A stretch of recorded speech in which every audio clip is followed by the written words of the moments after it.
भारत में रिसाइकलिंग और green metal industries बहुत तेजी से बढ़ रही है। सरकार भी सर्कुलर इकोनॉमी और ग्रीन मैन्युफैक्चरिंग को जोर दे रही है और इसी सेक्टर से जुड़ी कंपनी के बारे में आज हम बात करने जा रहे हैं। नमस्कार दोस्तों, स्वागत है आपका हमारे अपने चैनल मार्केट विद हेमंत में। भारतीय शेयर बाजार में आईपीओ की बहार लगातार जारी है और अब मार्केट में दस्तक देने जा रहा है एक अनोखा और बड़ा आईपीओ। नाम है सीएमआर ग्रीन टेक्नोलॉजी लिमिटेड। यह कोई साधारण कंपनी नहीं है, यह देश की प्रमुख non ferrous metals recycle company है जो कबाड़ और स्क्रैप से एल्युमिनियम और जिंक अलॉय बनाती है, जो हमारी गाड़ियों और ऑटोमोबाइल सेक्टर में धड़ल्ले से इस्तेमाल होता है। क्या आपको इस आईपीओ में पैसे लगाना चाहिए? क्या इसका ग्रे मार्केट प्रीमियम आपको लिस्टिंग दिला पाएगा? और सबसे बड़ी बात, इसके फाइनेंशियल में क्या छुपा है? आज के इस वीडियो में हम कंपनी के बिजनेस, फाइनेंशियल रिस्क, जीएमपी और अंत में मेरा फाइनल डिसीजन जानेंगे। वीडियो को अंत तक जरूर देखिएगा क्योंकि एक छोटा सा पॉइंट आपको बड़ा नुकसान दिला सकता है और बड़ा मुनाफा भी हो सकता है। सबसे पहले समझते हैं कि यह कंपनी आखिर करती क्या है। साल 2006 में शुरू हुई फरीदाबाद की CMR green technology metal recycling के क्षेत्र में एक बड़ा नाम है। यह कंपनी मुख्य रूप से दो चीज़ें बनाती है: रिसाइकल्ड एल्युमिनियम एलॉयज और जिंक एलॉय इग्नेट्स। आसान भाषा में कहें तो यह कबाड़ को रिसाइकल करके कीमती मेटल बनाती है। और इसके क्लाइंट्स कौन हैं? देश के सबसे बड़े ऑटोमोबाइल जॉइंट्स जैसे कि Maruti Suzuki, Hero MotoCorp, Bajaj Auto, Royal Enfield, Honda cars. Green technology और सर्कुलर इकोनॉमी के दौर में इस बिजनेस की डिमांड बहुत ज़्यादा है क्योंकि यह कार्बन फुटप्रिंट को कम करने में मदद करता है। बिजनेस मॉडल तो एकदम धांसू है। अब बात करते हैं आईपीओ की डिटेल की।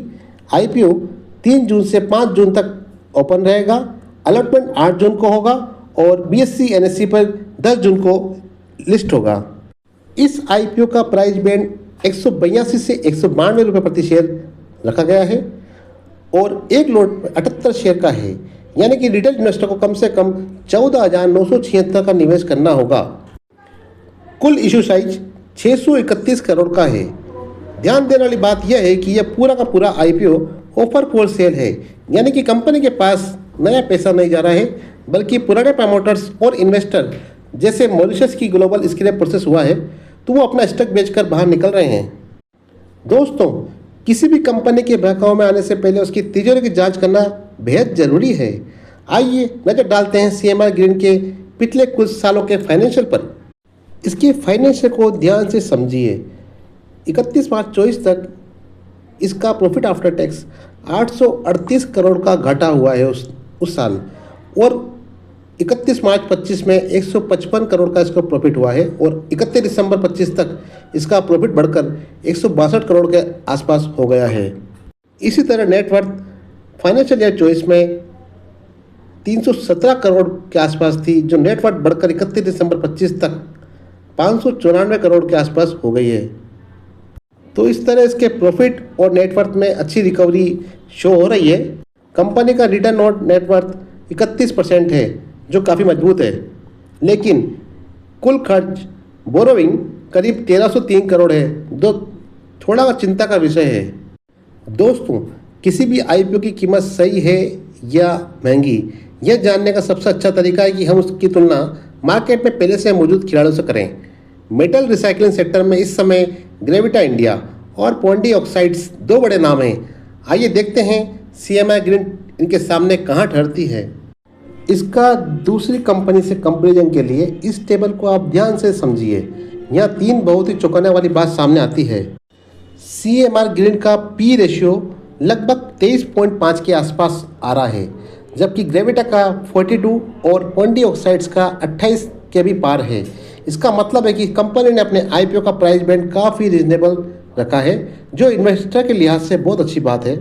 Return on equity Pondi oxides का 21% है, ग्रेविटा का 28.5%, जबकि सीएमआर ग्रीन टेक्नोलॉजी का रिटर्न ऑन इक्विटी 31% के भी ऊपर आ रहा है। यानी कि कंपनी अपने इन्वेस्टर का पैसे का सही इस्तेमाल करना जानती है। सबसे बड़ा रेड फ्लैग यह है कि इस कंपनी के पास कर्ज ज़्यादा है। जहां ग्रेविटा और पोंटी ऑक्साइड्स ने अपना कर्ज बहुत कंट्रोल में रखा है, वहीं इस कंपनी ने सीएमआई ग्रीन टेक्नोलॉजी ने डेट टू इक्विटी रेशियो इसका 2.8 पे है। कंपनी में 1300 करोड़ से ज़्यादा का कर्ज है जो इसके बिजनेस मार्जिन पर दबाव बना सकता है। तो एक निष्कर्ष के तौर पर हम एक बात बोलें इसके फाइनेंशियल पोजीशन को देखते हुए, तो ये एक वैल्यूएशन के मामले में कंपनी ने अपने और हमारे इन्वेस्टर के लिए टेबल पे कुछ मुनाफे के लिए छोड़ा तो है, यानी कि सस्ता आईपीओ तो है, लेकिन भारी कर्ज की वजह से ये एक हाई रिस्क हाई रिवॉर्ड वाला दाव बन सकता है। चलिए अब क्विकली बात करते हैं इसके पॉजिटिव और नेगेटिव पॉइंट्स की। सकारात्मक बातें यह है कि ये इसका मारुति, बजाज, हीरो जैसी कंपनियां इनके रेगुलर ग्राहक हैं। इको फ्रेंडली बिजनेसेस का, क्योंकि कबाड़ रिसाइकलिंग का बिजनेस फ्यूचर रेडी है और सरकारें भी इसे सपोर्ट करती रहती है। और इसके प्रमोटर्स के पास इंडस्ट्रीज का 2 दशक से ज़्यादा का एक्सपीरियंस है। बात करते हैं इसकी कमियां की। जोखिम क्या है? देखिए, ये पूरा ओएफएस बिजनेस के लिए है, क्योंकि ये आईपीओ का पूरा पैसा कंपनी में नहीं आ रहा है और इसका ज़्यादातर रेवेन्यू कुछ गिने चुने ऑटोमोबाइल क्लाइंट से आता है।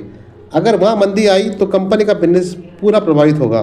कच्चे माल की निर्भरता भी काफ़ी ज़्यादा है, क्योंकि स्क्रैप मेटल की कीमतें ग्लोबल मार्केट पर डिपेंड करती हैं, जिससे उतार चढ़ाव हमेशा ही रहता है। दोस्तों, अब आते हैं उस सवाल पर जिसका आप बेसब्री से इंतजार कर रहे हैं, आज का जीएमपी क्या चल रहा है।